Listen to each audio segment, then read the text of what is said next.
Well, because I'm poor, I first looked at the price, and that was the most important to me. I was really hoping to find something that already had the utilities included, but that didn't happen.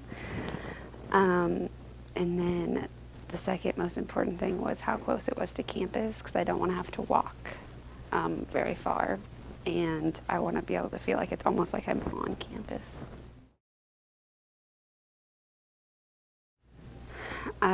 Well, what was I found really interesting was that for some of the older houses, the realtor didn't even like come in either. Like he was like, you can just go there and check it out, and he didn't even like come and meet me there. And then when I got there, like the people that were already living there like explained a lot of stuff for me, and it was really interesting because then the new ones, the realtor made sure he like came, he was prompt, he had like stuff prepared, but I don't know, I mean, it just seemed like they were so, the older houses, the realtors were so much more informal than like the newer, nicer ones. How do you think that affected your selection process for looking at a place? Well, if you can't even meet me somewhere and talk to me, then I probably won't be picking your house.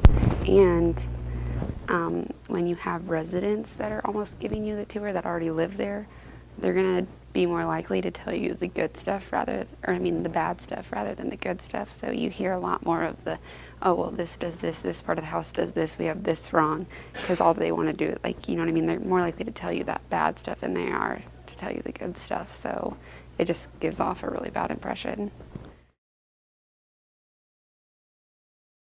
I mean, I think it looks good because honestly, I was thinking about this the other day when I was driving through through Maryville to down 7th Street to the campus, and I was like, if my grandmother were to be driving down the street in Maryville up to my campus, she'd probably be thinking, okay, what am I about to get myself into? Like, what is this campus about to look like? Because everywhere around it is such old houses, and so many of them aren't even being used, and they're like so run down and disgusting looking that like it doesn't look good.